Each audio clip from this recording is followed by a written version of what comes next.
Okay.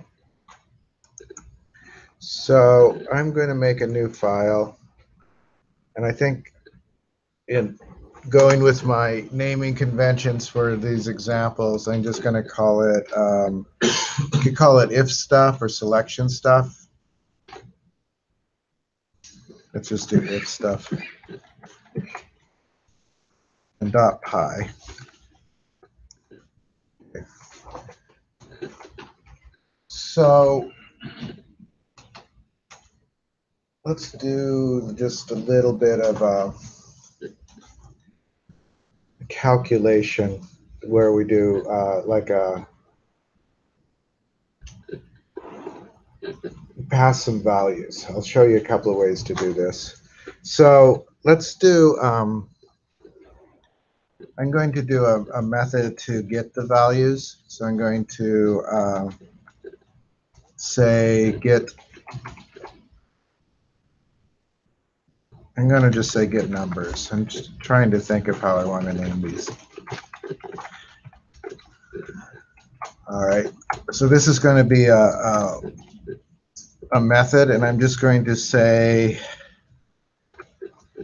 num1 equals, I'm going to say float, and I'm going to say input, and I'm going to say get numbers. We could do, let's just do this, num1, num2. Do you guys remember doing that? It won't work with float. You have to do a val for this. And I'm going to say enter two numbers. Okay. Does that make sense? We're just going to get two numbers. This is going to be really simple. I just want to show you some little ifs and else things. So I'm going to do another one, another function, which we'll call in a minute. I'm just going to do def, let's call it divide, and it's going to take, I'm going to do it at like number1, number2.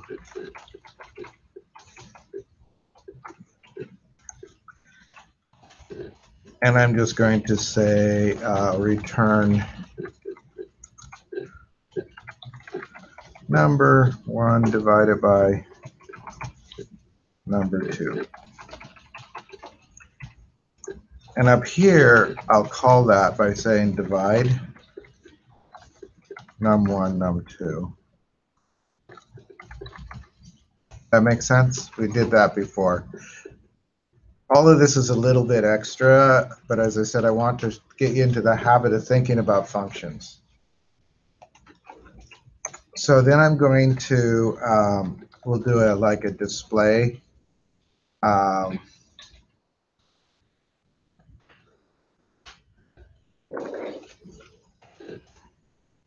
when you're doing forms, your display is basically going to be your form. Here it's just going to be a print.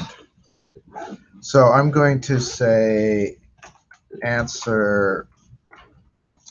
Well, actually, what I want, do I want to do this? This calls them. This is a little bit weird. I'm not sure that's how I want to do this. The reason being, when I call get number,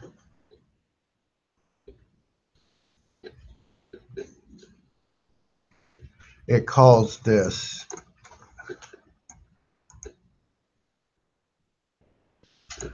Let's do, I'm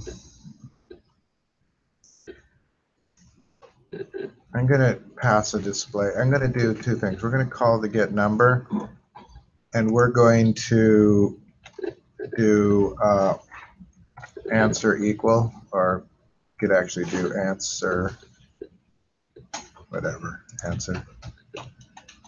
And then I'm going to call display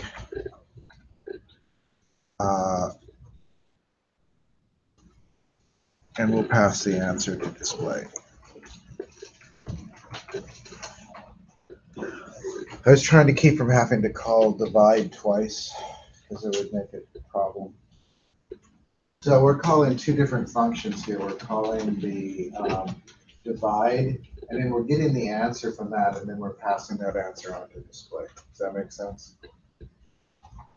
So in this one, we get the two numbers put in, right? We get number 1, number 2. We pass those things on to divide. So number 1 is number 1, number 2 is number 2. This one returns the result of the division, which we assign to answer. And then we're going to pass the answer down to display where we'll print it out. Does that make sense at all to you? Mm-hmm. And then one of the things I'm going to do is there's an inherent problem here that we can solve with an if. That's what I was saying. But I'm going to first of all just do this print. And we could draw a diagram of this if you want. It might help. I'm going to say print the quotient is, and then I'll do answer. Okay. Then we need a main.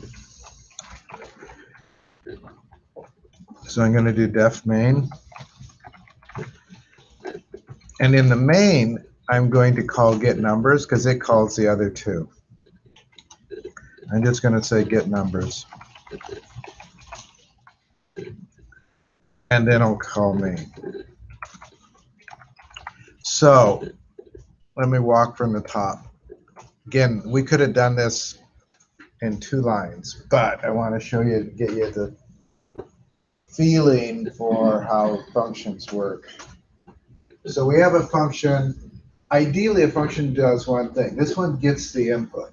It also calls the divide where it does the division, and it also calls the answer. So it gives the answer back from here, and then it sends that down here where it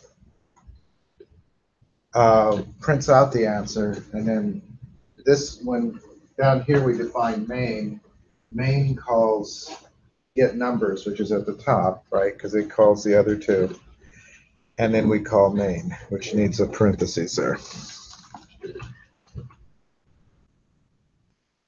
All right, so I'm going to run it through a couple of times, and then I'm going to show you what the problem is and why we could put an if statement in there, and then we'll start doing more complicated if statements. So I'm going to enter 2 numbers. First time I'm going to just do 8, 3. And it says the quotient is 2.666 on forever. Okay. I'm going to do it again. What happens if for the 2 numbers, I enter 5, 0? Yeah, it crashes. And the reason is, divide by 0. Yeah, division by 0 is illegal. So we could there's a couple of things we could do. And you could decide where you want to do it. You could do it right here, or you could do it right up here, right after you get the numbers. Where do you think would be better? I'm actually indifferent where we do it. I just wanna Let's say it's after, it has to be before the division though. If number 2 equals 0, so what do we want to do if number 2 equals 0?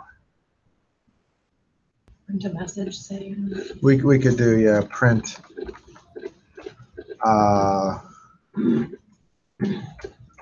So let's do print can't divide by 0.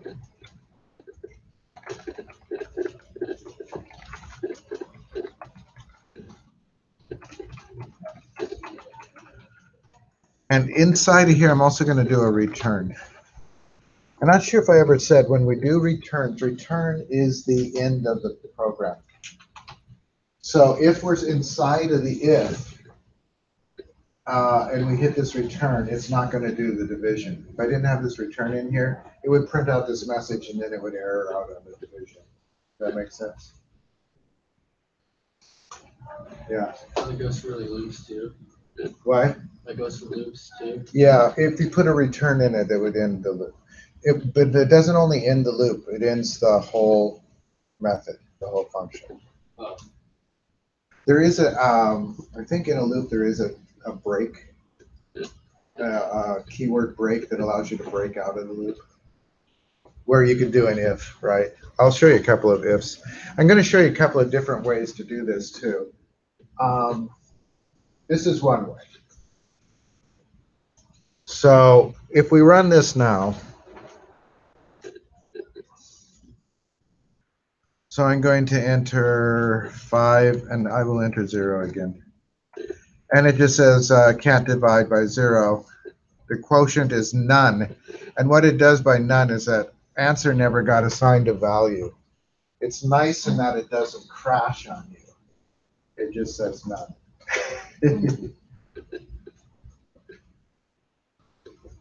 Okay. So now if you do a division by 0, it handles it. There's another way, probably slightly more efficient. I'm going to do def divide again. I'm going to comment this one.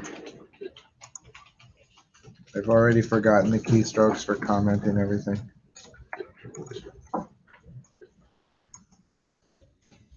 Oops, not a dollar sign. I'm commenting this just because I'm going to do exactly the same thing, but in a slightly different way. So I'm going to, same name, but I'm going to just say number 1, number 2.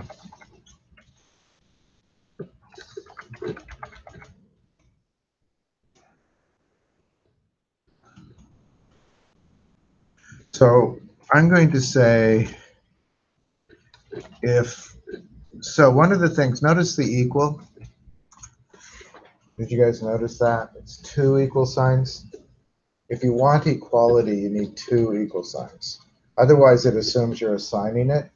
And if you did a single equal sign up there, it would throw an error. Does that make sense? The error would be that it has to be a Boolean. It has, an if has to resolve to true or false. It's either equal to 0 or it's not equal to 0. That's either true or false, right? And you need the double equal sign to do that. I'm going to do a little bit different approach down here, where I'm going to say if number 2 not equal 0, then we'll do the division. We'll say return number 1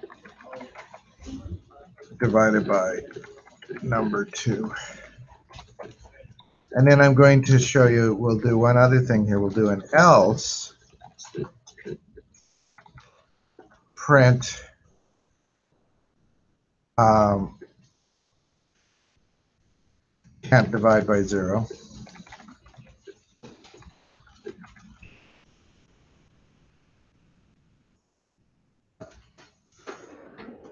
I'm going to, what would we want to, I guess just return and leave it at none. Okay, so this is a slightly different, actually I probably want that over. No, not there. All right, so this is a little bit different. This is an if-else statement. Basically, if the number is not equal to 0, do the division. Otherwise, return the message. Does that make sense? It's just a little bit different than the one up above. Wish I had better screen size. In the one up above, we said if it equals 0, do that. and return. And then the thing with an if this isn't true, it just ignores it, right? If this statement isn't true, it ignores whatever's in the block. So it just return number 1 plus number 2. In this case, what it does is it checks to make sure it's not 0. If it's not 0, it does the division. Otherwise, it does the can't divide by 0. There's a third way to do this, but I'll look at that later, which is a try except block. Yeah. How come you have number 3 as a variable? Where? You like line 11 maybe? Is that just a typo? This 12. parameter of divide. Oh, yes. So this wouldn't work. Thank you. Okay. I was like, did I miss something? No, it's when I talk and type, I sometimes go astray.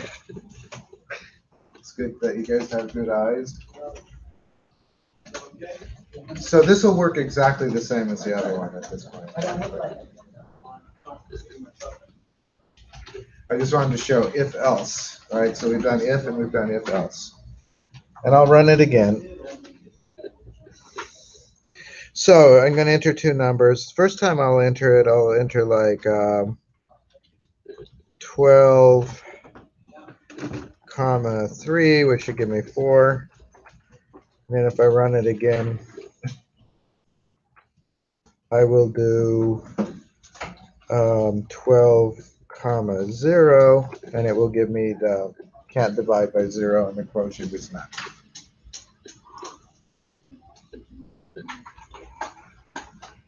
Questions on if else? They're not hard and they're really useful. We're going to do a couple of things with them. There are 2 really basic structures in computing programming: the loops, which we've done some of, and these if statements. Those are probably 2 of the most fundamental. They allow you to make decisions while the code is running. You can check if the condition is this, do this. If it's something else, do this, right?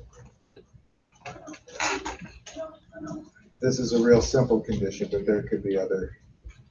This is also really useful for error trapping. When you're creating programs, you don't want them to crash on your user, so you can do if statements to, if this value is there, send them out a nice clean message as opposed to having the whole program explode. If it's out of range, you can tell them. There's all sorts of things that you can do. If anybody done JavaScript where you're just trying to validate fields on a web form, anyway, it's all if statements. Okay. No questions on that? That all makes sense? I want to show you another structure.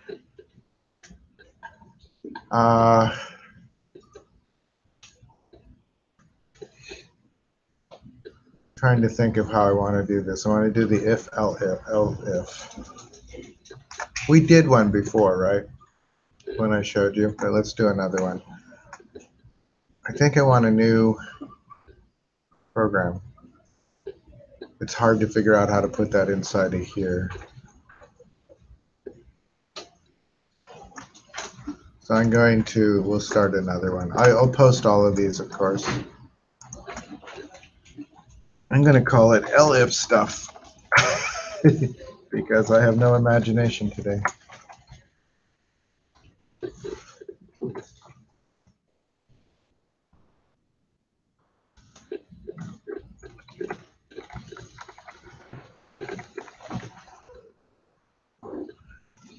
So we did grades before. What do we want to do? I usually what? The grade passes from 5 or to a letter. Or to a letter. That's what we did before. You want me to do that now? No. We could do, I'm just trying to think of something that isn't totally trivial. Everything that I think of is I was thinking we could just enter a temperature and say whether it's hot, cold, or in between. Uh,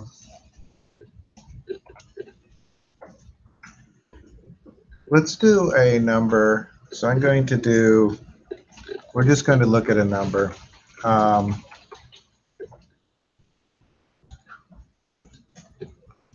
This is actually related to something that we will do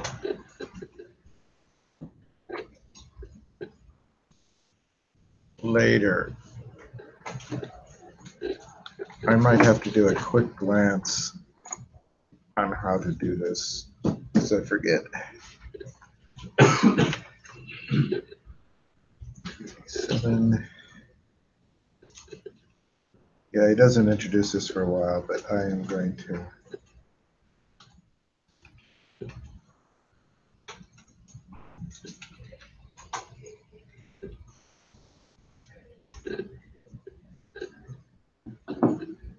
All right, they call it.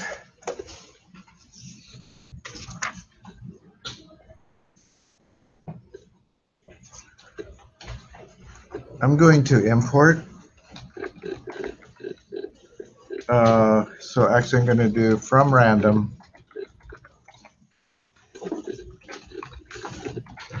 import rand range. What we're going to do is we're going to do a random number. We'll let the user do a guess, and then we'll say, is it too high, too low, or did you get it? All right. There's a game that I may have you guys do too, which is basically you just get a random number between 1 and 1,000, and you get 10 guesses. If you are very methodical, you can get it in 10 guesses almost every time. It usually takes 9 to 10 guesses, so you just keep dividing it in half until you. All right, but anyway, we're going to do a random number. A couple of things about random. Computers don't do random numbers. All right, they fake it. They fake it by basically taking a number, multiplying it, dividing it, taking the square root, adding. I mean, they just do like 15, 20 math operations on it. If you enter the same seed, you will always get the same number. Right, so they take a seed as the root of what they do. Usually the way they do it, to make it seem really random, is they take the 10,000, the millisecond, 10,000ths of a millisecond digit. So it changes really commonly, really quick. But computers can't do random numbers unless they're broken. They can only do actual calculations. So, but it fakes a random pretty well, right? It's random for most practical purposes. So I'm going to do, I'm actually going to, well, let's do it. We'll pass it, I think. I'm going to do def get random.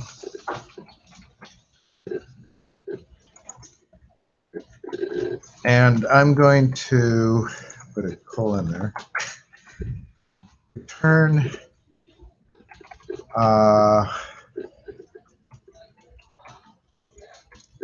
I'm just going to say number. Actually, let's do this. Number equals rand range. And I'm going to, what do we want? 1 and 100?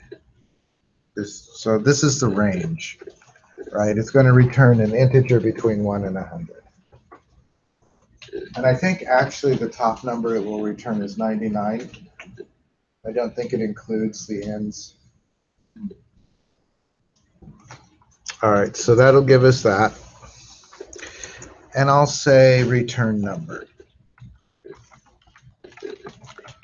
Real quickly, before I do anything else, I'm going to do def. Actually, I'm just going to do print. Where do I get it? So I'm going to do this. This is not how I would do it, but I just want to test this.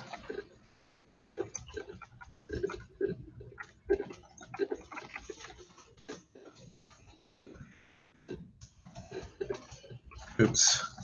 Leftovers from my days in other languages. I just want to make sure that I'm getting what I think I'm getting, because it's been a while since I've used get random. So it came up with 23. If I run it again, it's 26. They're all going to be in the 20s. 31. So it's coming up somewhat random.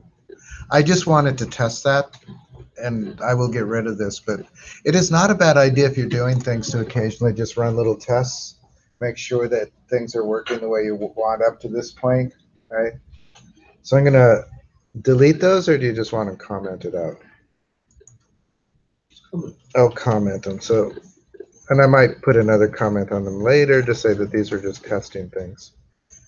All right, so we get a random number.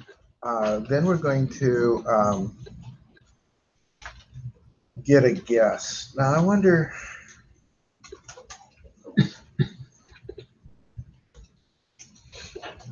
I don't want the random to change, but let's do, I'm going to do def get guess.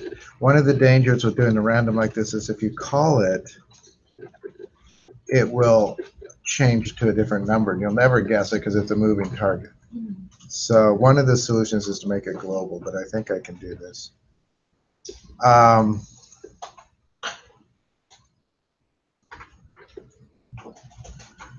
So I'm going to just say number, not number, let's call it guess, equals int, input. I hate that IntelliSense sometimes, it gets in the way. Enter a number between, and I don't know, I'm actually, so most languages, the outer number is out of bounds. I don't know if that's the case here. It varies a little in languages. So I'm going to return guess.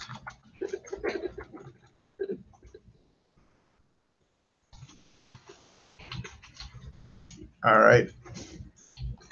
That makes sense. So we've got a number and we've got a guess. Now we need to bring those together, right? So I'm going to do def, what do we want to call it? Game?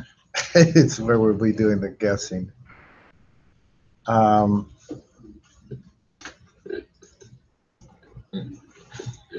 So let's just call it game. I have no idea what else to call it.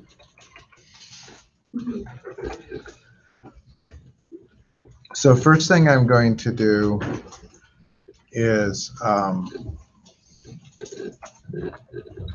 call the random. So I'm going to R equals get random. How many guesses do we want to give them? I keep doing the semicolon.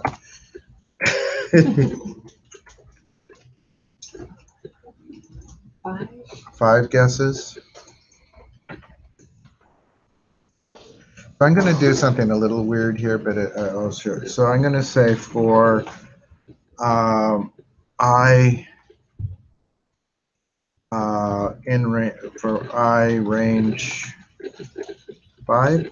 Is that right? Been a while since I did it 4. I am going to call get guess.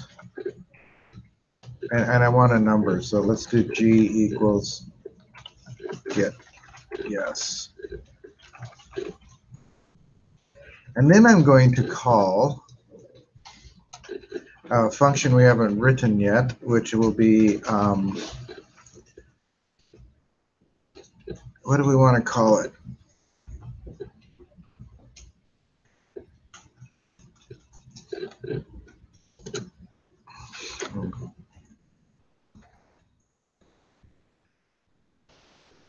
val guess, evaluate guess, maybe just evaluate. And we'll pass it G. And then I will print result.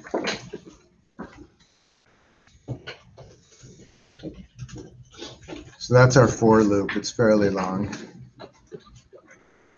Okay, so I'm going to do one more. This is where the elif will come in. Is I'm going to do a def evaluate, and it will take the guess, which I did as G.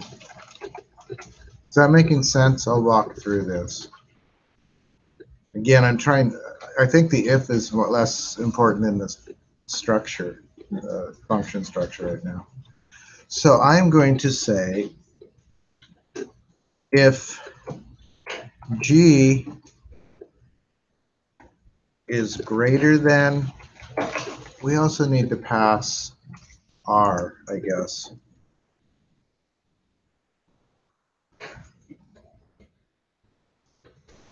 Because we need to know what the random number is. If G is greater than R, and there should be a colon there, right? Print or guess is too high, and that should have quotes. And then elif. Okay, so this is what you do when you have a block of ifs. You can do elif G is less than R. Print your guess is too low.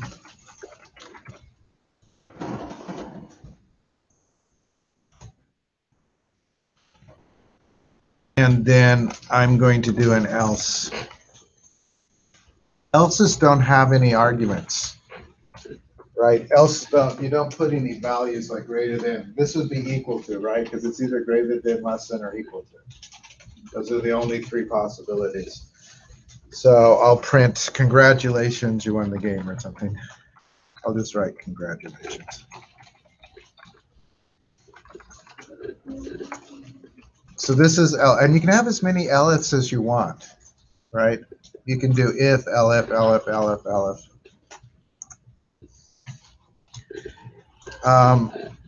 So that evaluates, and what we want to, actually I don't want to print.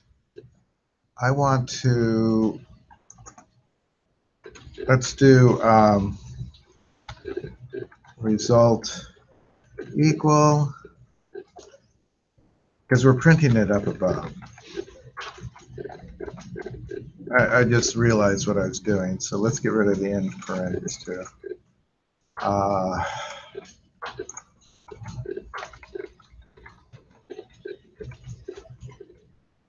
And we want to return result.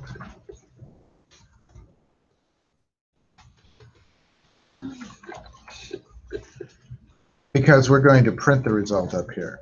They don't have to have the same words, but it just occurred to me when I was doing that. The other thing after congratulations, I'm going to do another little thing in a moment, but let's do def main.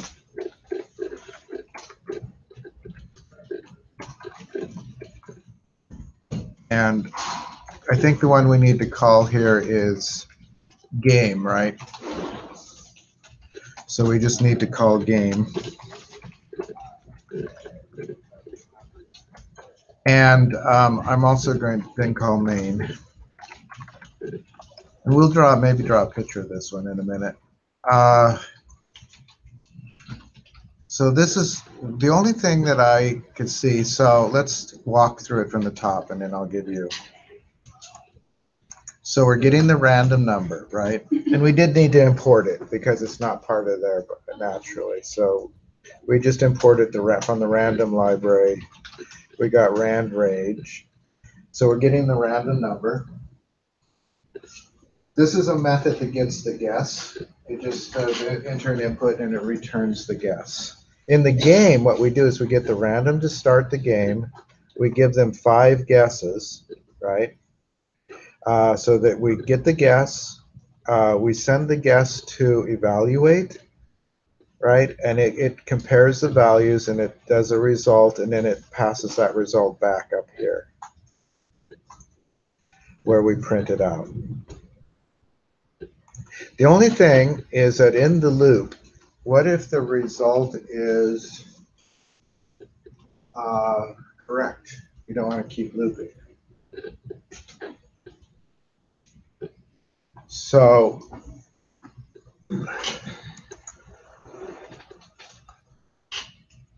we could do,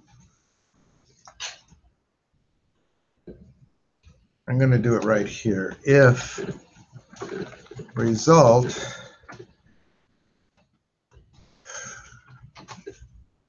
here's something that I'm not sure of. Let's do this. And it needs to match exactly. Congratulations.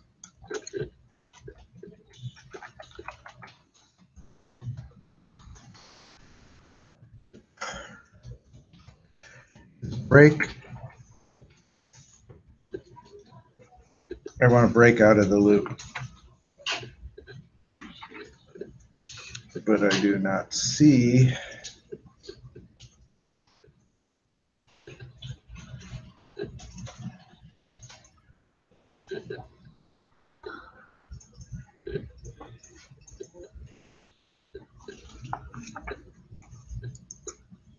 I could probably return. God. Use the word break, isn't it? That's what I think. Let's see if it says break. Let's see if that works. That should break out of the loop. Return would do the same at this point, and it would probably be okay because the loop is the last thing in the function anyway. Let's see if that works, and then I'll walk through it again. Invalid syntax for I in range. Did I say? I see it, the word in. I left the word in out. All right. Yeah. Oh, in the loop. It's for I in range 5, not just I range 5.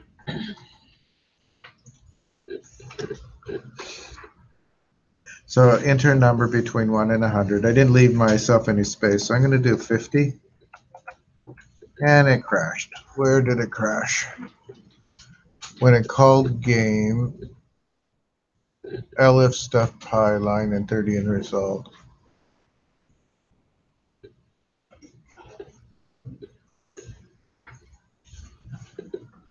That actually doesn't tell me much. Local variable result labeled before.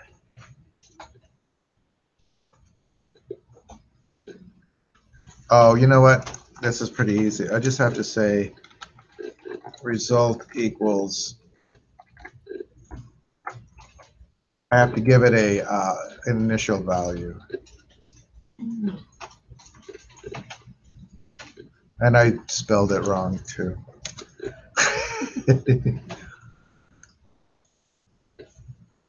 All right.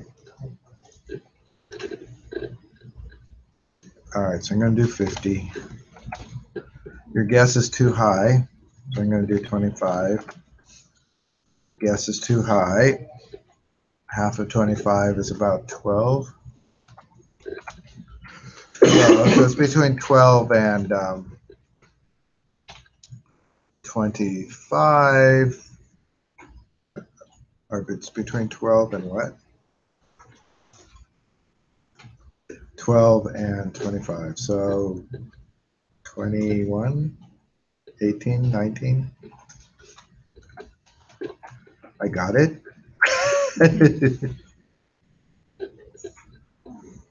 Did I? That actually would be an interesting thing to do. I have, I'm going to make a couple little adjustments. One is I'm going to make a space here. All right, just so the number isn't right up against it. The other thing I'm going to do is when we do congratulations, I'm going to say the number was, and I'm going to put, actually, can I just do comma R? I don't know if that'll work outside the print. Let's do plus string R. Yeah, let me see if I can get where I was again. That went away. Why did that go away? Oh, that's up here. Oh, so that isn't what I want.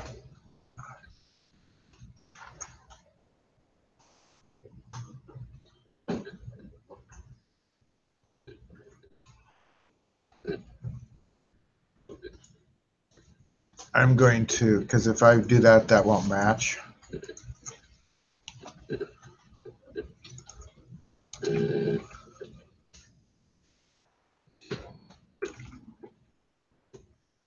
I'm going to do a print. I just want to make sure that the number really is what it says. That actually should work. This string just converts the number to a string. If you're concatenating, you have to do that. If you did a comma, you wouldn't have to do that. So this is more complicated than I want for what we're just doing, but I didn't trust that I actually got it right.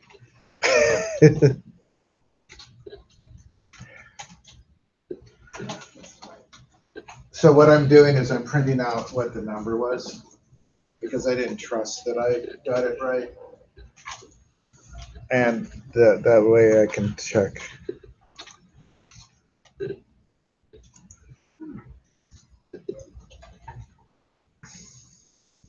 Again, the main point is the if, else if, and the other point is just getting the structure of it. So I'm going to do one more time, and then we're going to look at a couple of other little things quickly, and then I'll be done, I think. So actually down here, before we run, I'm going to do a quick clear, and then I will do F5. So we'll enter a number. See, they'll always start in the middle. Guess is too high. 25, guess is too low. So between 25 and 50, halfway is what, 32, 35? Let's try 35. Too low, so it's between 35 and 50. So let's try 42. Too low. Guess is too high, and then I'm done.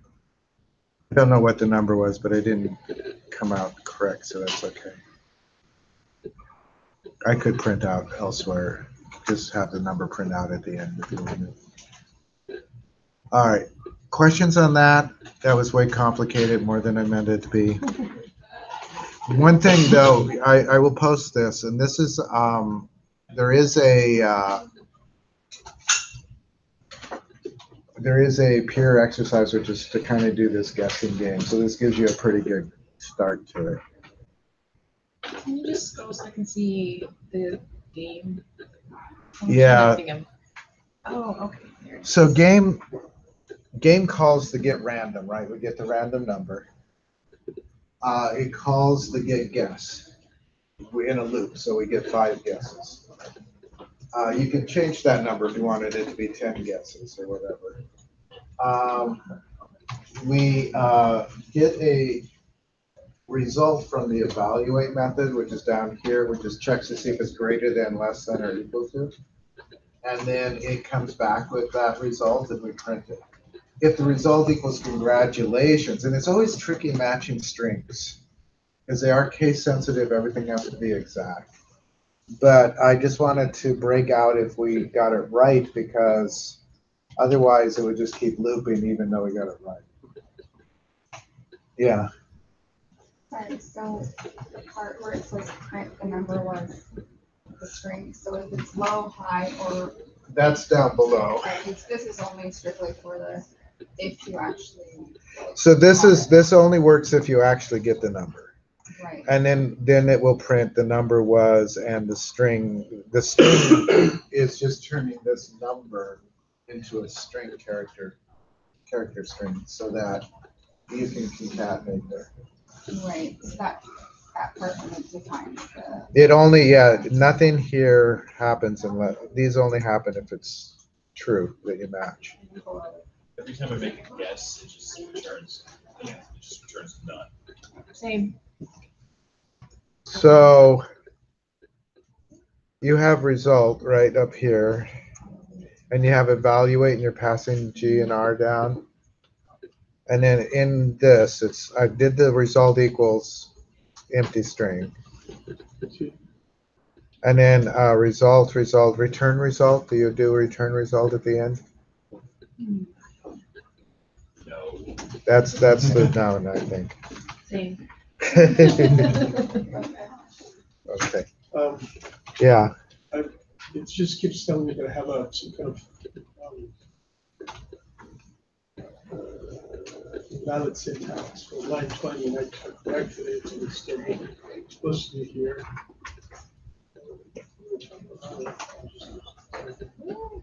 Line 20.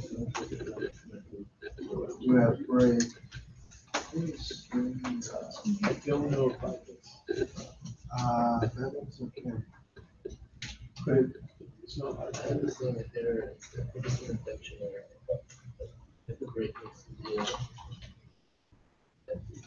I tried that. The break should be. I tried it over here, and I tried to pass it. The break should be in, I think.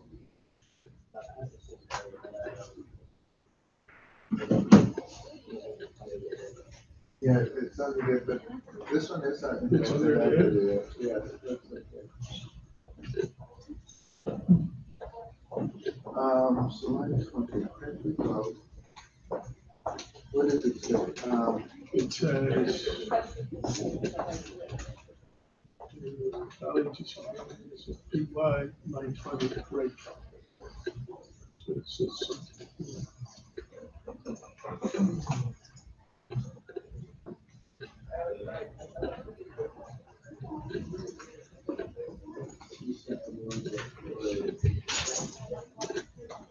This is it.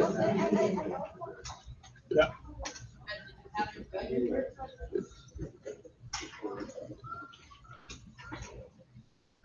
I need to have this input, because I don't have this. We do have that.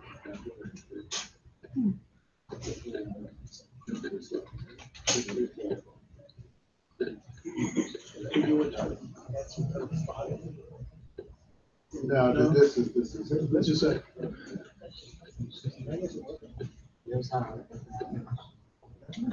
The result. Yeah. However, they don't have the same colors. You do. No, I'm not sure why your colors are different. I'm not sure why, because it says when I do that the string is doing the same thing, it's just not colored. Cool. Yeah.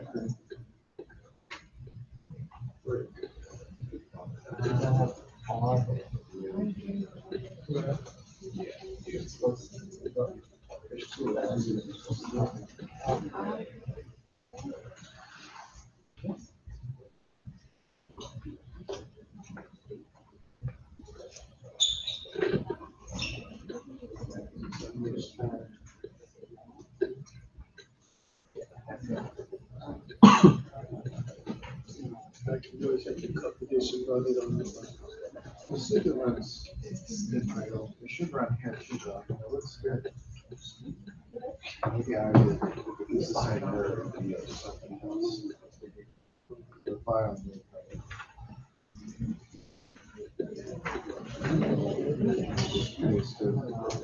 Then it'll ask you to save it. It's still PY, right? Yeah. So this is. Yeah, okay, they're like a bullshit.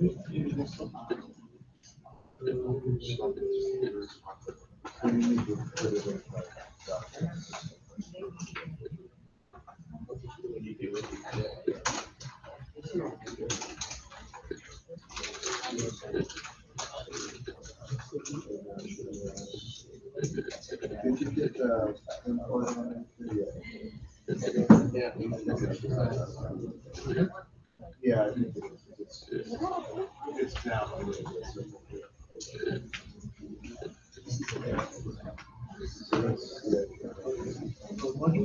Yeah.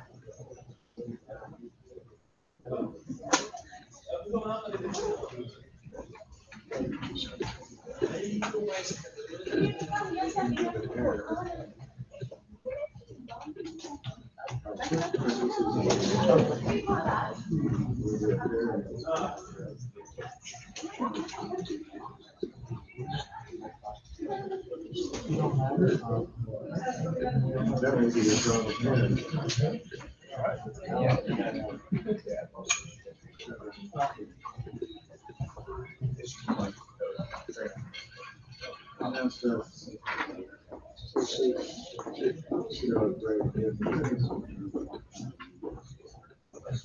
So that's how they came into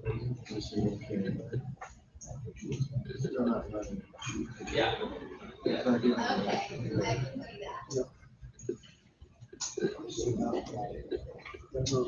Now the colors are right.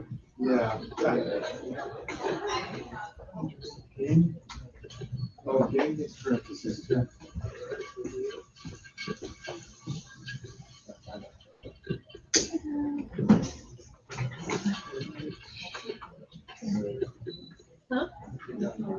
Enter number 206. Yeah.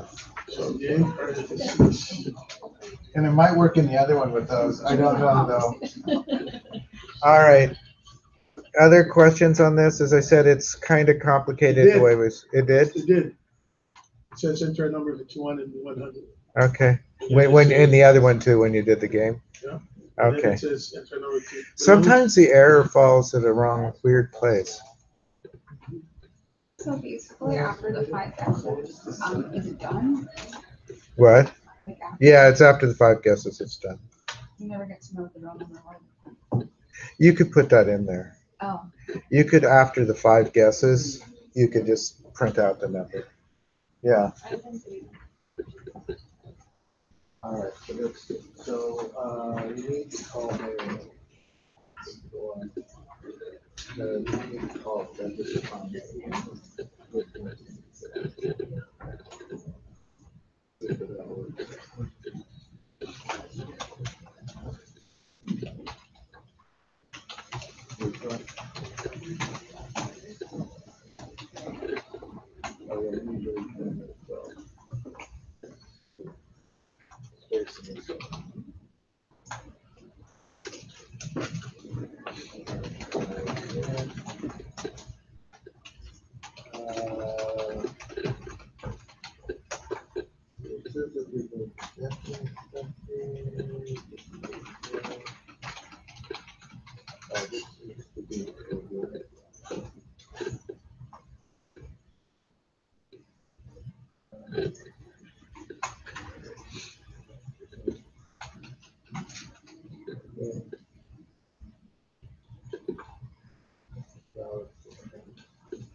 Salt value.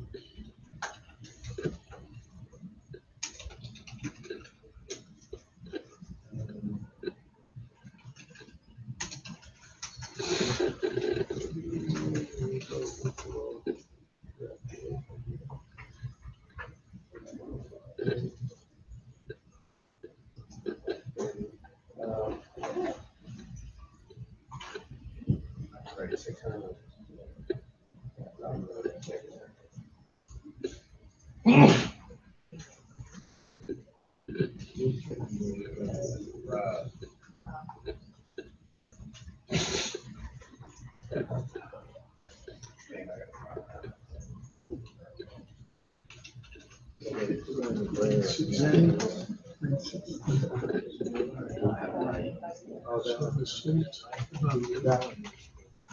is underneath. Yeah. No, but we don't want to do.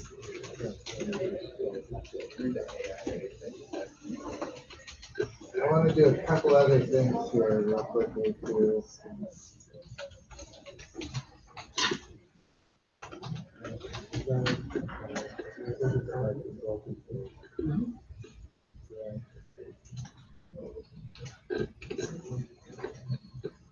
Station has to come, so it gets explored.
Lots of just little typing errors. Yeah, I need to. Let's see. Yeah, right.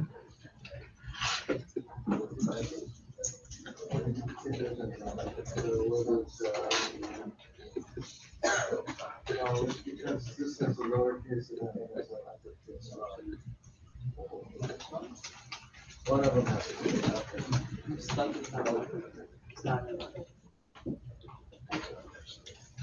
All right, are we almost ready? Because I just want to show you a couple other things real quickly. Gives the,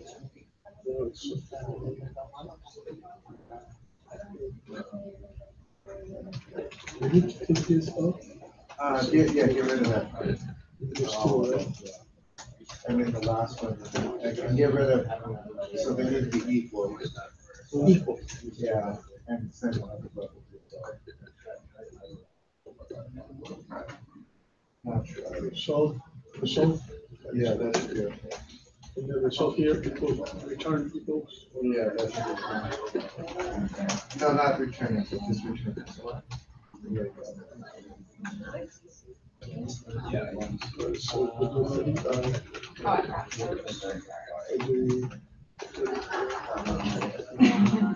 All right, yeah.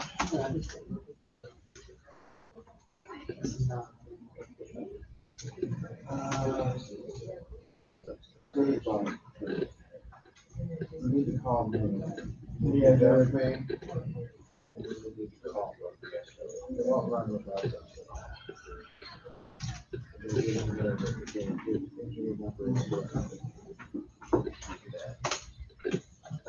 you can always try. It's working now. Finally, it's working. Okay.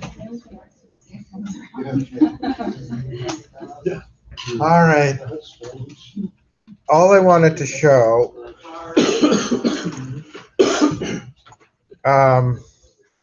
you can have, I guess, we can have ifs inside of ifs, and you can have ifs inside of fors. I'm going to do one other thing. This is one that's in the book. So result is similar to print.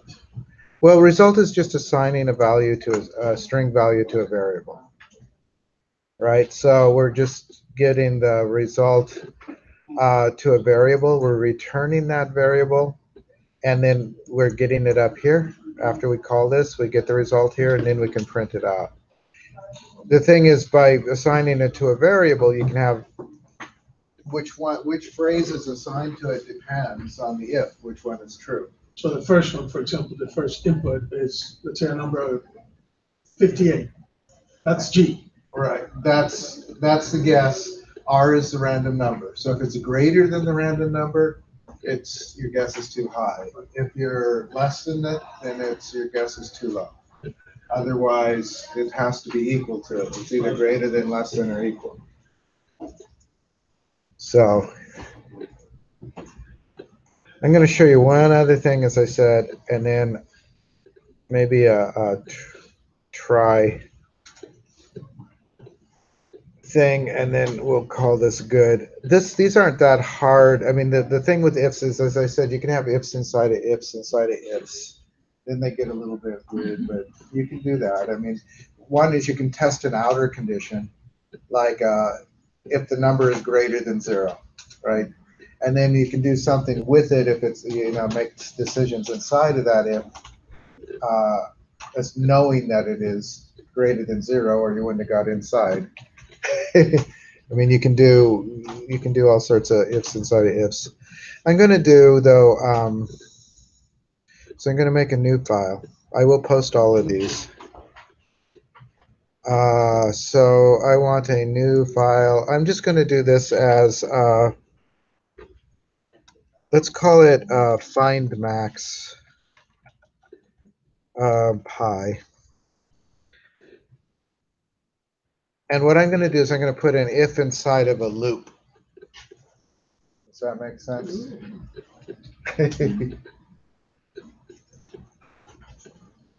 So I'm going to, how do I want to do this? I'm thinking maybe,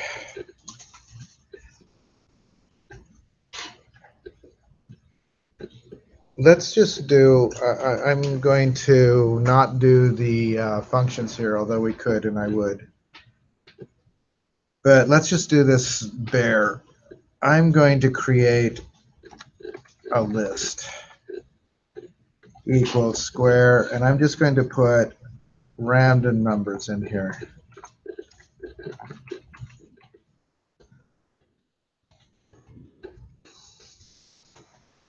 How many do you want?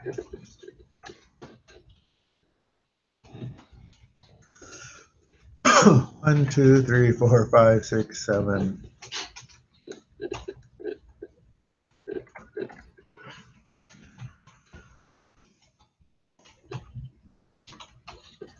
I don't really want any of them to be the same, although, is that 10? 1, 2. So we've got a list of numbers. Remember how we made lists before? So as I said, what I'm doing here, I'm going to do this real pure without the functions for now. But what I want to do is figure out which is the biggest number. I'm going to show you two ways to do this, but the first way is the better computer science way, and the other one is the easy Python way. So I'm going to loop for I in my list. All right. So for everything in my list, I am going to, we want to see if they're bigger than that, right? So let's do, I'm going to set max equals 0. Actually, max is a function, so let's do highest equals 0. So I'm going to say if my list square brackets I think we don't know my list dot length. I is going to start, or its length, it's len my list. What I don't know is, will that start with, that'll go through every one in that. There's another way to set this up. Yeah. For every int in my list. Couldn't you say range my list? Well, you could say not range, but let's do, we know it's 10, right? In range, what I want to do is start counting at 0. Is it 10 that I want there? 9 probably, right? I think actually let's do 10. It'll fail if it fails. All right, if my list I is greater than highest,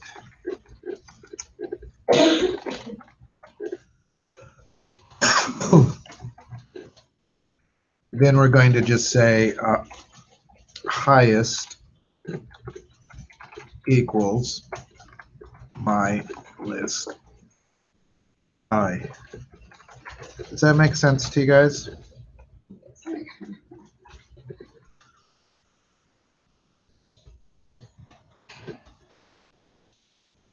It's really simple, but it shows you can put an if and a for, and it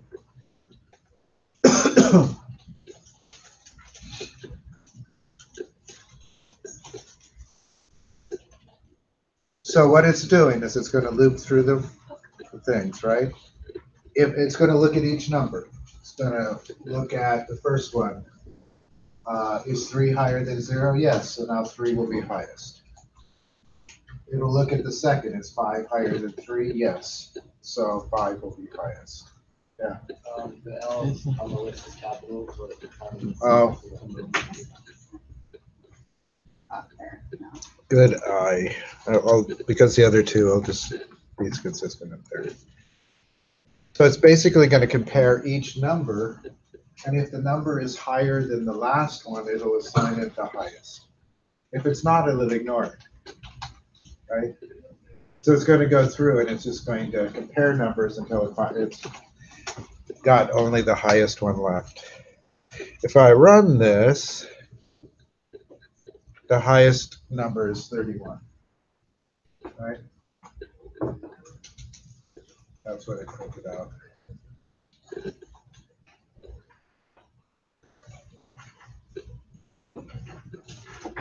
If I were to put over here, instead of 31, let's make this 53. And if I run it again, it will say 53. It always comes out with the highest number for doing that. Yeah. Is 0 to become 10 in the range? Is that passing it 10 times?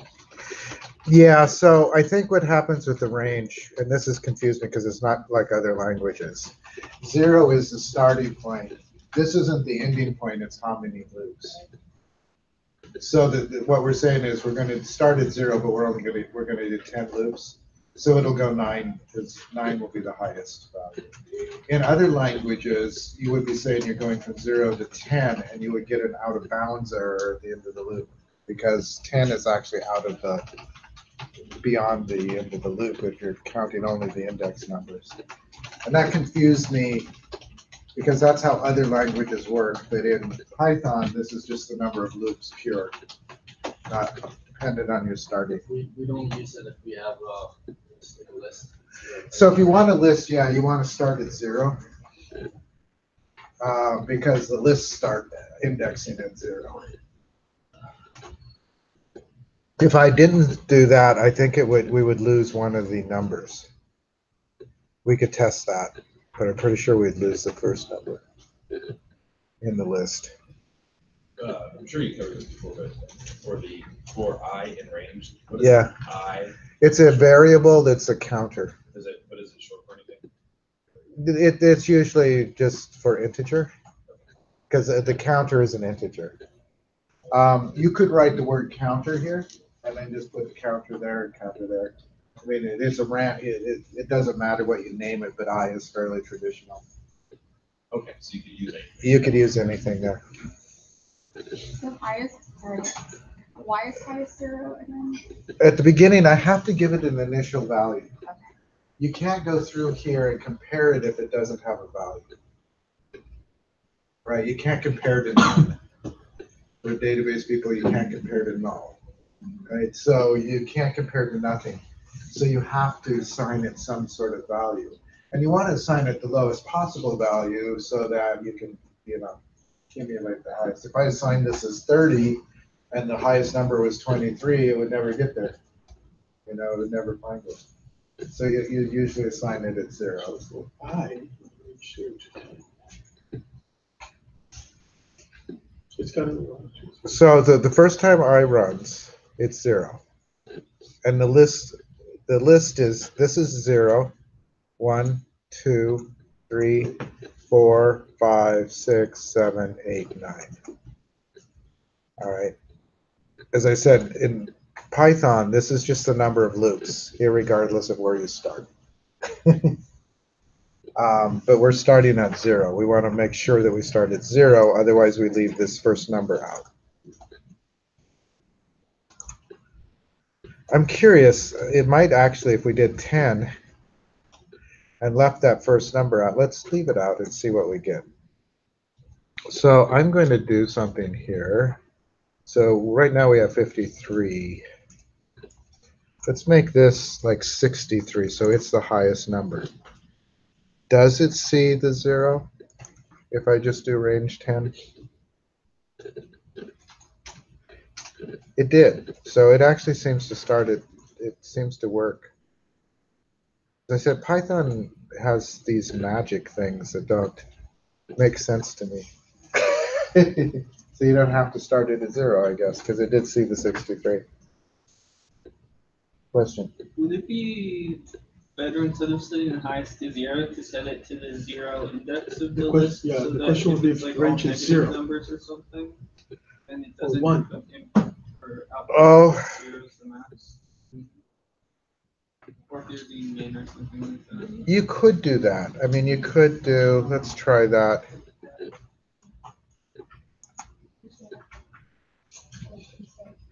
So if I did, you're thinking my list 0, right? Let's take that back to 3. So it should start off as 3.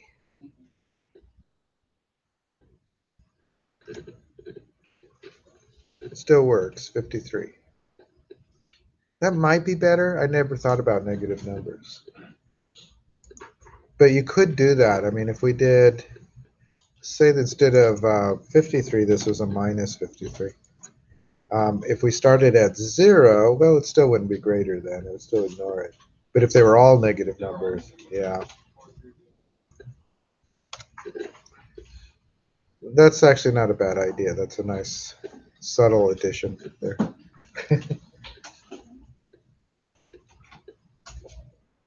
Now, if I were to do this as functions, I would probably create a function to define the list. And then I would create a function to do this, and then a function to print it out, right? It's all extra work, but it's good practice for when you get more complicated programs. I want to show you one last thing. I think I'm just going to show you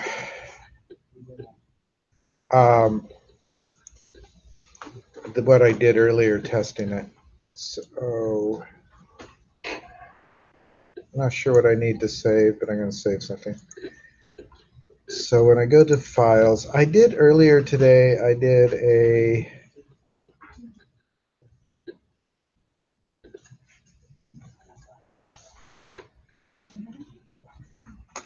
I think it might be try test.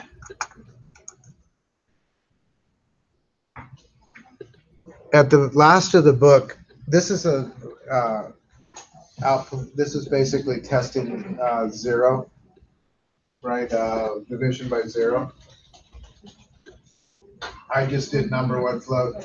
Have you ever seen try? Most languages is try and catch. And Python is try except. You ever seen that? This is error trap. You actually should use, you're better off using if statements. You should use if statements to catch everything you can, but the try except is to catch anything else. What this will do, like this says can't divide by 0, it will try this code If it throws an error, it'll come down here and do whatever you say down here. So this is basic error traffic, try, accept. Right, so if there's an error, what you really want when you build a final, when you start building real programs, is you don't want them to crash. If there's an error, you want to give a nice error message, maybe give them the possibility to fix it, and then come back, and go again. So this will do the same thing that our if statement did. If I run it, so if I put in, this one takes 2 numbers. So I'm going to do 5, and I will do a 0 again. And it says can't divide by 0. So it came down here. There was an error that was thrown, but instead of crashing the program, it came down here and dealt with it. If I run it with 2 numbers that can divide,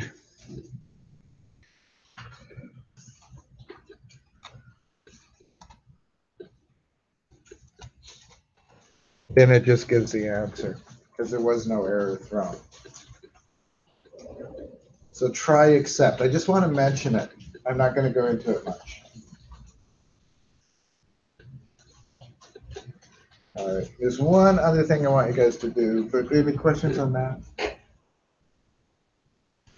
First, doing this with an if statement like we did before is better than doing the try accept. Try accept should be reserved for errors you don't anticipate. Division by 0 is pretty easy to block with an if statement. I'm sure there's a way to print out the actual error message too,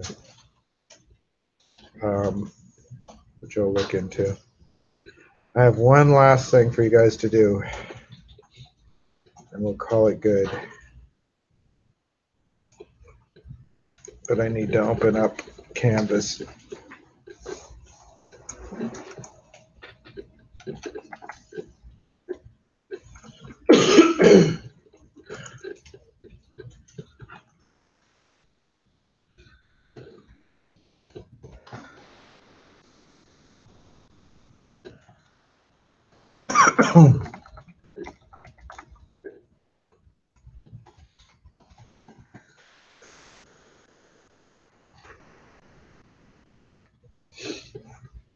All right, so 110.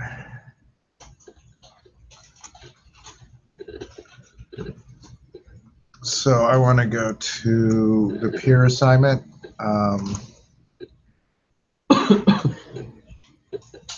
Is it 6?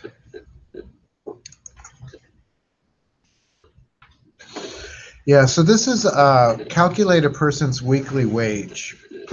Enter their wages and hours, and anything over 40 hours is paid time and a half.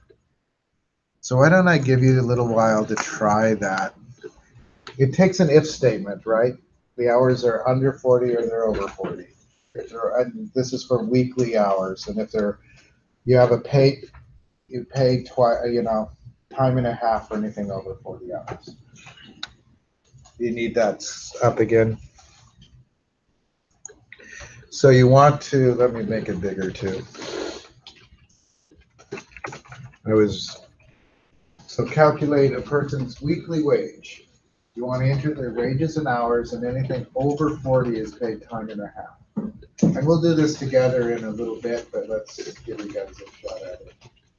And I'll come around to it. So let's give it about 10, 15 minutes. You guys can work together on this too. And I will be right back. I just need to use the restroom. The one you just did.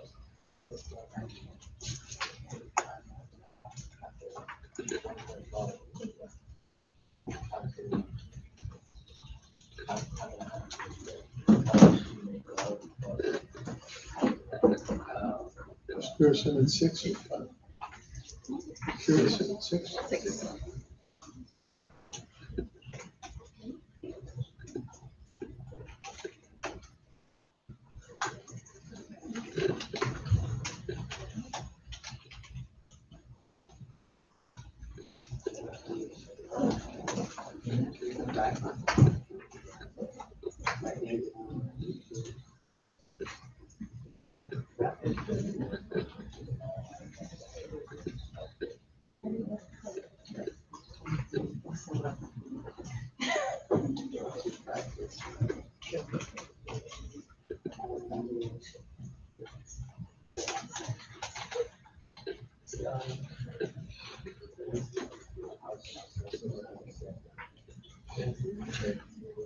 Use the sign off or something, or do something, or maybe they took half of it. That's not like your credit.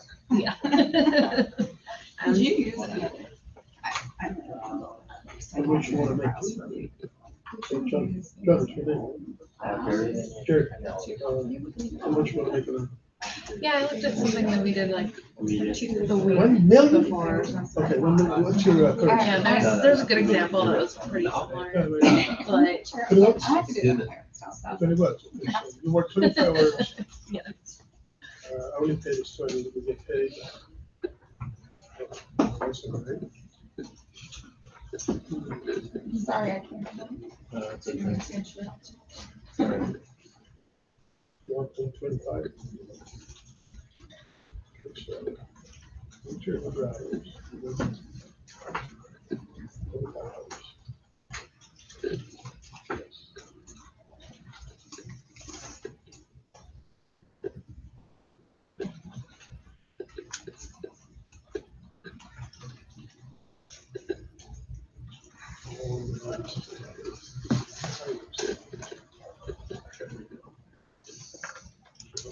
If you want more of a challenge, you can break it into functions. You know about that. Yeah. $630. Um,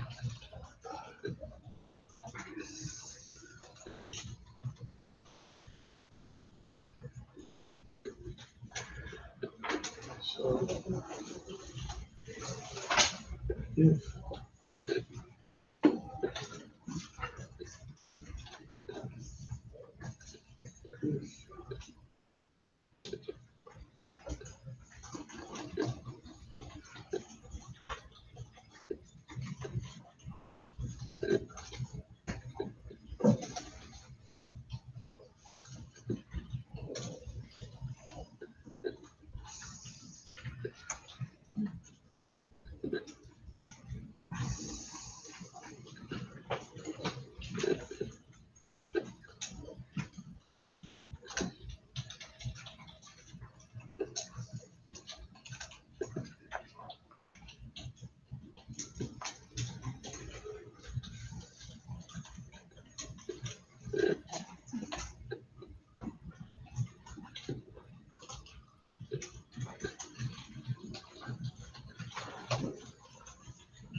Yeah.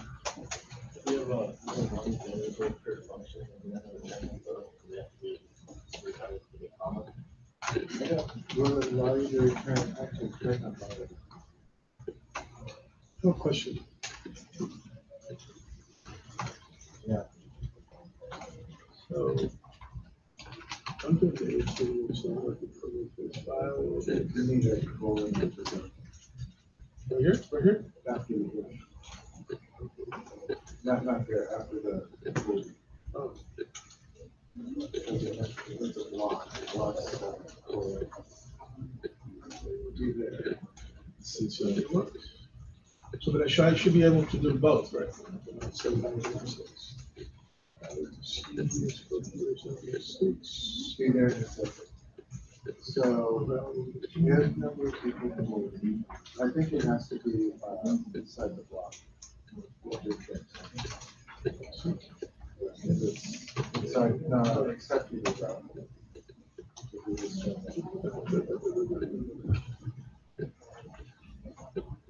Except it's on the same level as the track.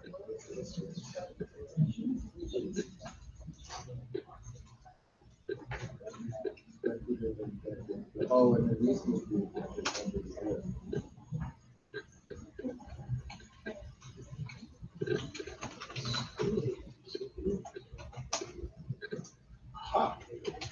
So 40 hours. I would pay 17. So you get some cash. So it is. Yeah. So 40 hours. 45. Already paid. How much I paid for this thing? So it's not treated those as. So let's see, what do we get for hours? Oh, it's an input, but remember you have to do it like that. Can't just go for a balance. So if you understand, so do like this. I don't think so. I think I understood you. It's working, right? X. Before you can get the rules there. But the thing is that if you don't do that, it's just a string. Yeah. So it did, but I'm missing something. Okay. It worked. We're still working as a, it's not giving me what I want. It's giving me hours. What do you do? So get the hours. Maybe not this, right? If I put this, it's just gonna give me this. Not gonna give me- Right, so it's only going to do, you're only printing the answer. But then you print the evidence, right? Oh, that's what I'm closing. But I know she's operating with it. Well, I think though that does actually, you're printing out the same kind of thing. Yeah, I think it, yep, it did. Right, because you're not doing anything different. So why should I need to tell her to, Nothing, just that it's greater than or equal to 40. yeah, but how do I calculate the time and a half? I'm gonna do that in a minute. Okay, it's time, you have to do the regular time, Right, regular, and then you have to subtract what hours are greater than. Subtract 40 from them, so you get how many hours extra. so it wouldn't be, And then you multiply those extra hours. those times extra hours by the 1.55. time and a half. Yeah, Did you get it right?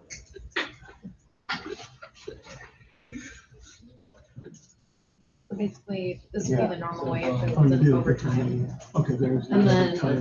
yeah, Oh, you did an overtime. else. Else, yeah, Right. overtime would be equal to the weekly hours minus 40. So that gives you whatever's more than 40. And so then you'd say the weekly wage is equal to regular hours times the regular rate but it won't work plus after. overtime. Wow. Yeah. It did. So like, it's the Kinda. thing, like, I here's didn't use- regular and then take, so this would maybe say you work 44 hours. This would be like the 4 extra hours times. I didn't do that with get rate, I just, made it- instead of hourly rate, I just said weekly hours or. And just said the number of hours, you know, number of hours worked, and then hourly paid. Oh, okay. And then I said print that, and print I used it, that example, try, where you need the, yeah, but then. What were we supposed to do, try? Like, I don't know. I mean, that works. Under- I wasn't sure if I did it wrong, maybe. Well, Yeah. it was faster.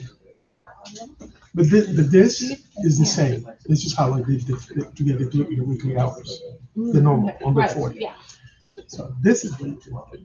yeah, That's why I did the else overtime, so I was minus 40. yeah. And then weekly wage is equal to weekly hours also. Call this, and the overtime is overtime.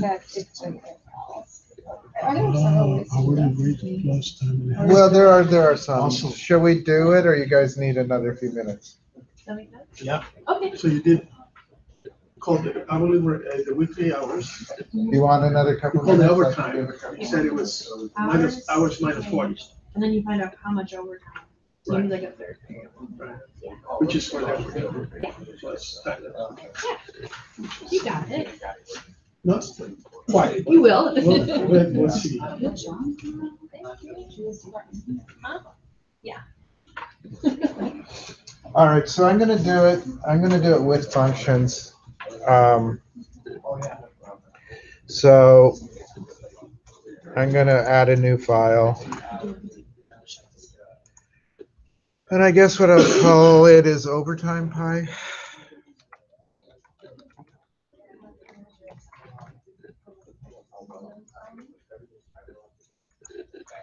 Are you guys ready? Need another minute?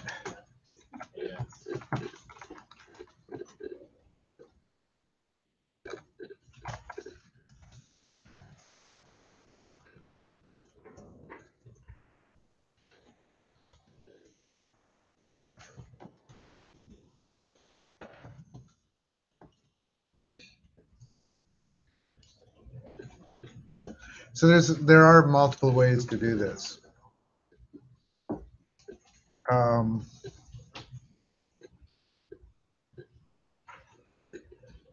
I'll show a couple, I guess, maybe just one. So are we ready? Got a minute? You need a minute?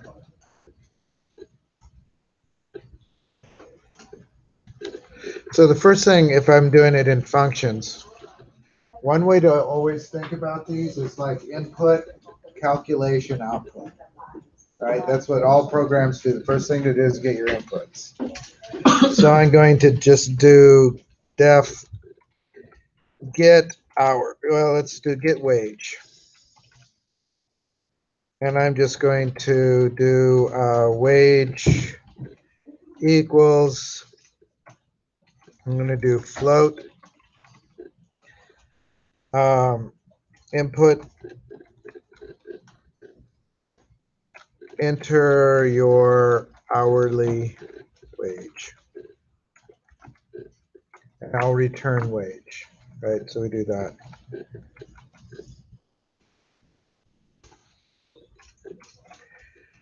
And then I'll do one to get the hours.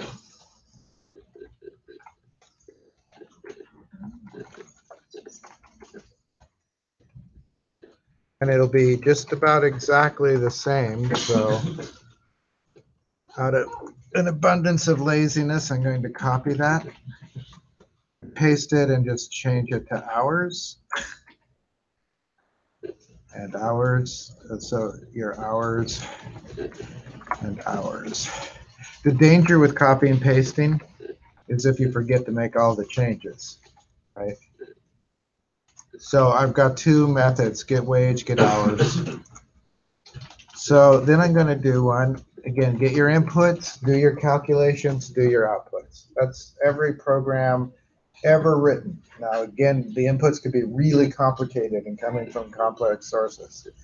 The calculations could be really complicated, and the outputs could be really complicated. They could be graphs and charts and things like that. But this is always the pattern. Get your input, do your calculations, do your output. So we'll do the calculations.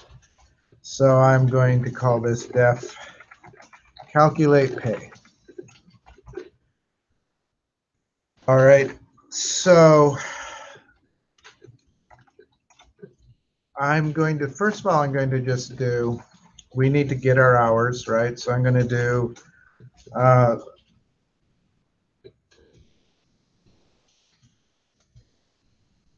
so just call this rate equals get wage.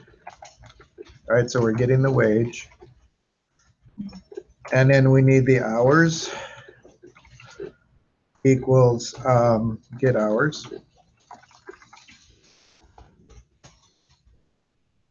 And to calculate, I'm going to say if, and we could do this a couple of ways. I'm going to say if hours greater than 40. So we'll do the overtime thing. Then we're going to say, actually, I'm going to do pay equals 0. And then down here, I'm going to say pay equals, and there are pluses and minuses to doing it the way I'm going to do it right now. I'm going to say it is the rate times 40 plus 40, actually I might do a couple. I'm going to do a couple parentheses here.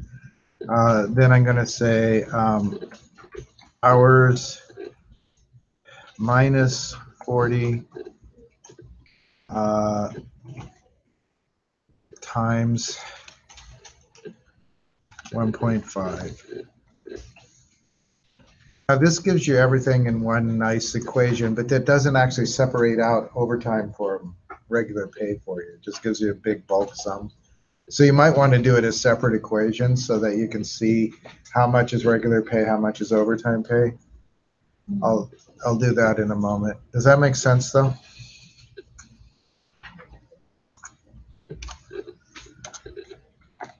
Else pay equals rate times hours.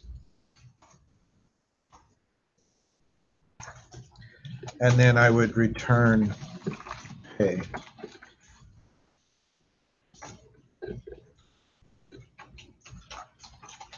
Does that make sense? So we're getting our rate, we're getting our hours. So we have our if here. This is a more algebraic way to do it. If you want, you could break it into 2 or 3 statements, which would be a little bit easier.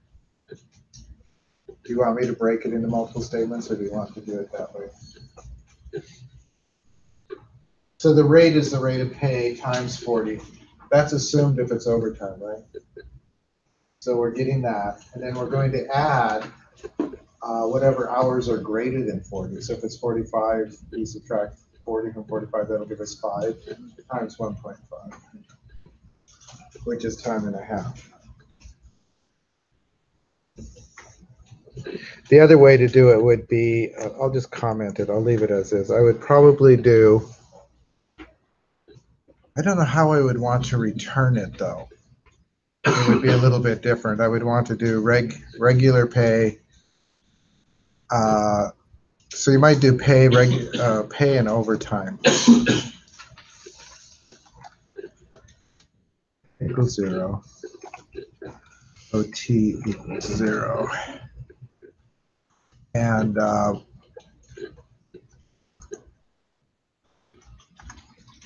I'm just going to comment that we can do.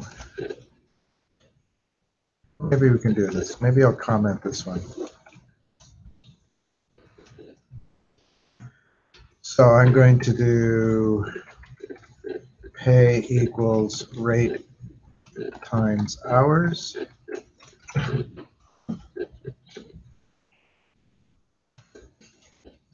OT equals 40 is sort of a magic number here. We should probably do a variable for it, but I'm going to do hours minus 40, which you want to do in parentheses, So it's rate times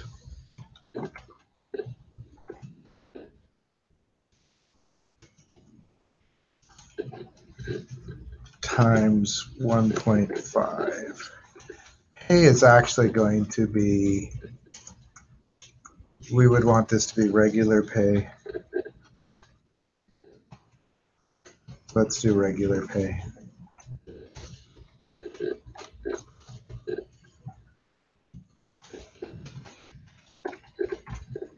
And then total pay, which we'll just do pay for. Pay equals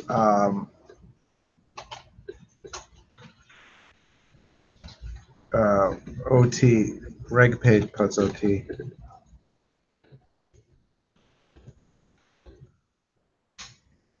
OT, there we go. That makes sense? I'm breaking it all up. In a way, this would be nicer because you could pass, instead of returning, I'm going to just pass it on. O-time pay, I can leave.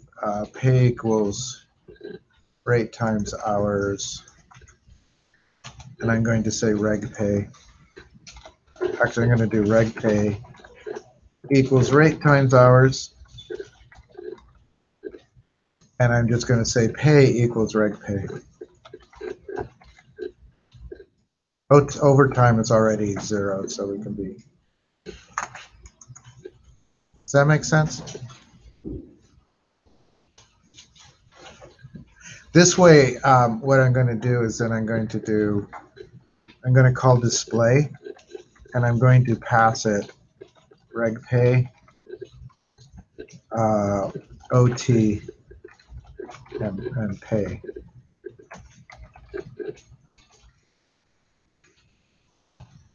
We haven't made display yet, but we will in a moment. So I made this a lot more complicated, which isn't necessarily what I was going to do, but that way we can pass things out. This gives you the calculation in one equation, but I broke it into 3 so that we can differentiate a little bit. So the comment is the first way you did it? Yeah, that's the first way I did it. This is breaking it out, and I think it would be better because when you have a paycheck, you want to know what's your regular pay, what's your overtime pay, what's your total pay. You don't necessarily just want to see the total pay. And just to be clear, hours and hours are spelled differently. Is it because It's because I am inconsistent and it would have failed. Is there a reason why you do that? There's a reason that I am not good at typing and talking. Well, so everything should be HMS. Yeah, when you have variable like this, if you change the thing, it's a different variable, right? It doesn't understand words, so. But if you go all up, Yeah, but that's a different function, right? So we said hours equals get hours. Here it returned hours. Hours gets mapped to HRS. Hours, when I call get hours, it returns hours. This hours gets copied to this, but this is the current variable inside of this function. Does that make sense? A couple of things. I haven't talked a lot about scope. This hours only exists inside of this function, right? When you declare a variable inside of a function, it can't be seen outside of that function. It only exists in that function. There are ways to make them global by just declaring them outside of a function. But generally, the thing about scope is if you declare something inside of a block, and a function is a block, it only has the scope of that function, that block. That means it can only be seen inside that block. So if you declare it inside of a function, it can only be seen inside of a function. If declared inside of an if, it can only be seen inside of that if statement. It keeps it, the scope is as limited as it can be. But I spelled hours wrong. It's just all. All right, so let's do display. And then we'll do So I'm going to go back and we'll do def display. And display is going to have to take in, I'm going to just do reg OT and pay. And I didn't make them exactly the same, but it doesn't matter because it just copies those values to the new values in the order that it encounters them. So reg pay gets copied to reg. Capital OT gets copied to lower OT. Pay gets copied to pay. It doesn't know what the variables are. It's just first to first, second to second, third to third. So you basically have to end the last function with display and start the next one with display. What? To get that to work, you always have to end the last one with display and start the new one with display. Well, this is calling display. Gotcha. So like there could be arguments in between it. Yeah, there could. There could be other functions in between if you wanted. What if those are using display? That could get complicated. If you call a function more than once, it'll run more than once. So you'll get duplicate values. If it's calculation, it'll recalculate them. So you have to be careful how you call things. That actually is one of the hardest things of all of this, is figuring out where to call what. Yeah. So display is just going to print out these things. Print your regular pay is.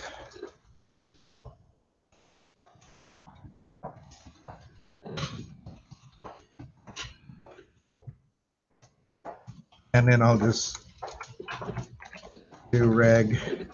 And I'm going to do like 3 print lines.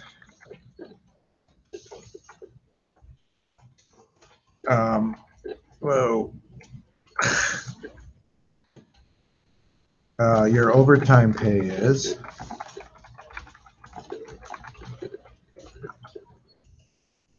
And I'll just do a comma OT.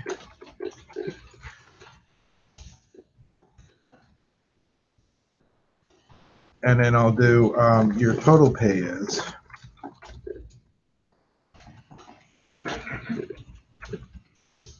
I'll do pay. All right. And then I'm going to do the def main. And again, main in Python, main is just a convention. You could call everything happens in calculate pay. So if you didn't want to call main, you could just call calculate pay. Just put it up against the side and it would work just fine. Main is sort of a convention. But conventions are important when you get really complicated programs because people will look for the main as the starting point. So I'm going to call calculate pay because that's the one that calls everything else, right? Calculate pay calls the get pay, it calls the get hours. I mean, it calls everything. So, and then I'm going to do main just to call. This is actually the first time anything is run. This runs, so it calls calculate pay. It goes up to calculate pay, and it calls get wages, get hours. So we get those 2 things. Once we have those, we initialize those to 0, and then it tests to see if the hours is greater than 40. If it is, then it will do these calculations. It'll give you your regular hours, your overtime, and your pay. Otherwise, if it's not over 40, it's just going to do the hours times the weight, the rate. The pay, the total pay is equal to the regular pay. Overtime is equal to 0. It's already set. So let's see if it works. No guarantees, since you guys are good at proofing my spelling, though. So I do this. Let's move this up a little bit. So I'm going to do, what hourly wage do you want? 80? 18? I personally want it. Okay. And I crashed. Why did I crash?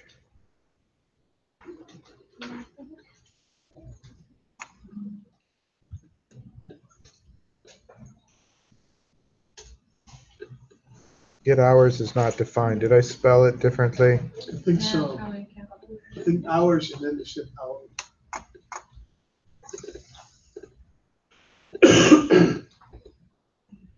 Oh, I didn't capitalize up here.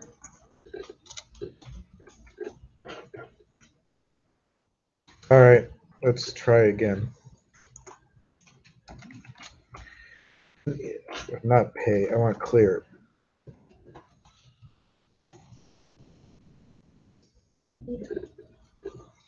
All right, so I'm going to enter the hourly wage. We'll do 18. Let's say you did 48 hours. So the regular pay is 864, overtime pay is 216, and the total pay is 1,080. Can you go up a little bit? With to where? I just want to take a look at the definition of get wage and get hours. Just want to make sure. So They're just input. wage.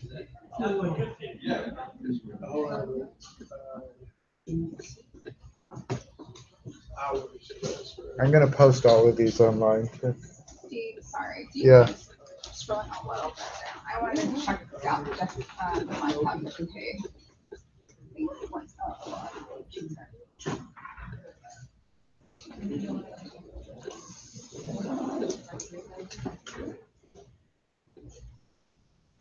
So load these up as, even if they didn't work, right, these count. And I'll post this if you really want to just steal it and post it for the peer exercise.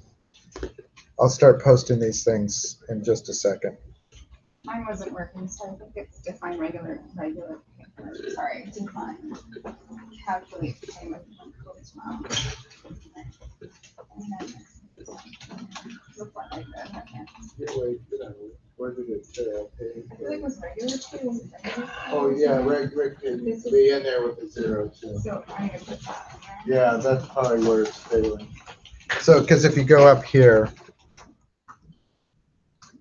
I defined them all with,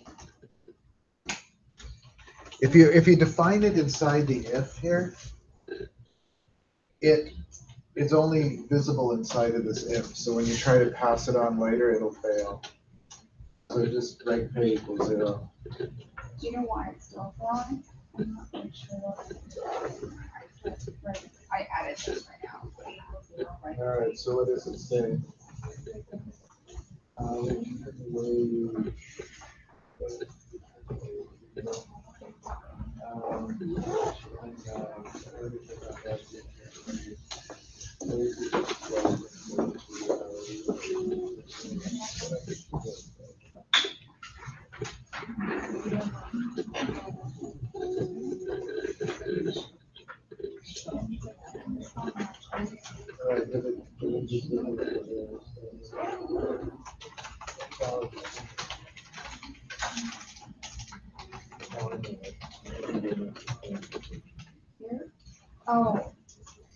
And then that's it back there.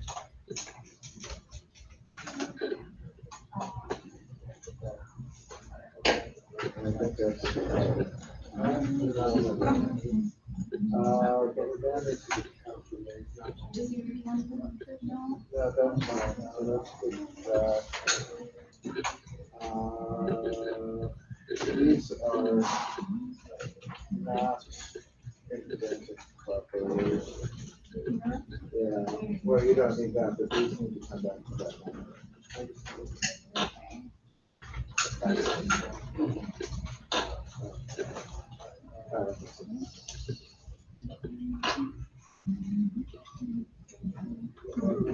Gateway is not the one, because it's lowercase up here, and the capital down there.